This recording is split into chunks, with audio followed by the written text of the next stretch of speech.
Hello viewers, என்ன மீனாம்மா வந்து மிஷினில் இன்றைக்கி உட்காந்துட்டேன் அப்படின்னு பார்க்குறீங்களா? நான் வந்து புதுசாக ஒரு மெத்தடில் வந்து தலகாணி உரை வந்து தைக்கலாம் அப்படிங்கிற பிளானில் தான் இன்றைக்கி வந்து நான் தைக்க உட்காந்துருக்கேன்.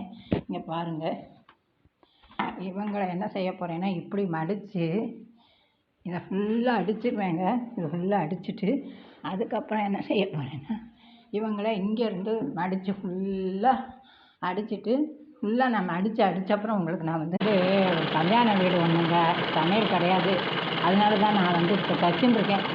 இன்னும் ஏதாவது ஒன்று நம்ம வந்து செய்யணுங்க. ஃப்ரீயாக இருக்கிற டைமில் நான் எப்போவுமே சும்மாவே இருக்க மாட்டேன். பாருங்கள், அடித்து முடிச்சாச்சு வியூவர்ஸ். பாருங்கள், நீளமாக அழகாக இருக்கா. இதுக்குள்ளே வந்து வேஸ்ட்டு துணிகள் எல்லாத்தையும் போட்டு முடிச்சுட்டு ஜம்முன்னு காமிக்கிறேன். சரியா? எல்லா வேஸ்ட் துணி. அதாவது முக்கியமான பாயிண்ட் என்னன்னா, எங்கள் மாமியாரோட பழைய ப்ளவுஸ்கள்லாம் நிறைய இருக்குது. அதெல்லாம் என்ன செய்ய அப்படின்னு எனக்கு தெரியலை. அதனால தான் இந்த மெத்தடை யூஸ் பண்ணலாம் அப்படிங்கிற முடிவு தான். வேறு ஒன்றும் இல்லை, பார்க்கலாம். அப்புறம் இதுதாங்க அவங்களோட ப்ளவுஸு.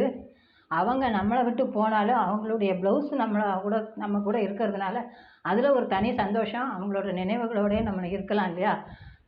அப்படின்னு தான். என்னோடய மாமியார் வீடியோ வந்து இருக்குது, நீங்கள் போய் பார்த்தீங்கன்னா தெரியும். அன்னையர் தினத்தன்னைக்கு நான் போட்டிருக்கேன், அதில் போய் பாருங்கள். அவங்கள நீங்கள் நாங்கள் இருக்கிறதெல்லாம் ப்ளவுஸ் எல்லாம் ஓரளவுக்கு நான் அடைச்சிட்டேன். இதுக்கு வந்து ஒரு கவரும் தைக்கலாம் அப்படின்னு இருக்கேன். இதுக்கு அந்த கவர் இது தான் தைச்சிட்டு அதுக்கப்புறம் அடுத்த வீடியோவில் உங்களுக்கு இன்னும் நிறைய துணிகள், பழைய துணிகள்லாம் இருக்குது.